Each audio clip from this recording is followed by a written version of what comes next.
le globe, le modèle héliocentrique du système solaire.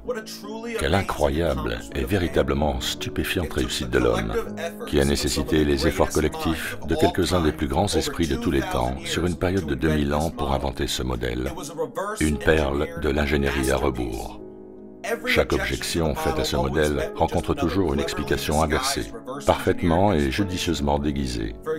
Par exemple, la déficience du parallaxe stellaire, rationalisée par la distance des étoiles, des trilliards et des trilliards de kilomètres éloignés de nous. Un paquet de zéros ajouté à leurs chiffres suffit à expliquer ce que n'importe quel type de sens commun réfuterait. Ce que ces hommes ont fait, c'est inventer une dualité dans l'astronomie, un deuxième modèle de l'univers, qui peut avoir réponse à tout ce que l'on observe, un modèle basé sur les mathématiques appliquées, qui n'a en fait aucun rapport avec la vérité.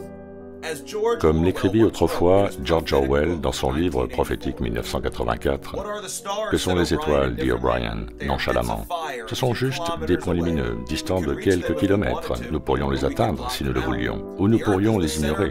La Terre est le centre de l'univers. Le Soleil et les étoiles lui tournent autour.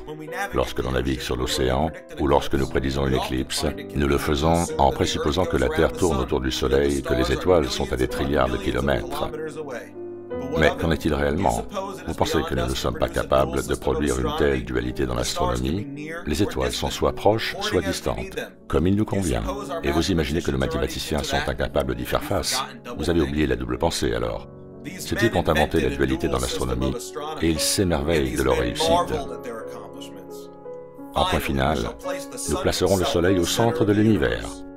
Le globe, l'héliocentrisme, la théorie du Big Bang, l'évolution, tous ne sont que des mensonges de la pseudo-science qui nous sont enseignés comme des faits. Notre enseignement n'est que mensonge après mensonge après mensonge.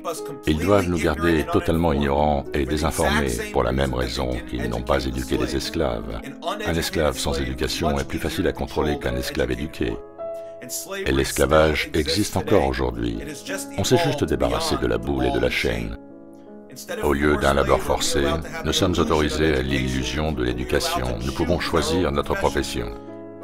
Cette illusion de liberté et de choix nous rend plus productifs. Et plus nous sommes productifs, plus nous payons de taxes. Nous sommes de petites pièces dans une énorme machine. Nous sommes leurs esclaves endettés. Et aux esclaves, on ne leur dit pas la vérité. Le savoir, c'est le pouvoir, et celui qui possède le savoir détient le pouvoir. Ils prétendent nous donner une éducation, mais ce n'est qu'un programme dilué conçu pour empêcher notre esprit d'atteindre son vrai potentiel. Ce n'est qu'un endoctrinement du gouvernement, et les gens avalent mensonges après mensonges. Et tous ces mensonges n'ont qu'un seul but, supprimer l'idée du Créateur. Et la théorie avancée pour justifier l'existence aléatoire d'un univers sans créateur est celle du Big Bang, qui exige que les planètes et étoiles soient de forme sphérique, façonnées par la gravité, pour qu'elles soient seulement plausibles. Ça ne fonctionne pas sur une Terre plate. Comment pourrait-il justifier la création d'une Terre plate et de ses corps célestes lui tournant autour sans une intelligence suprême? Ils ne le peuvent pas. Une Terre plate géocentrique créée par un idiot? Et c'est un énorme problème pour ceux qui détiennent le pouvoir ici sur Terre. Et voilà ce à quoi tout se résume. Personne ne peut servir deux maîtres à la fois.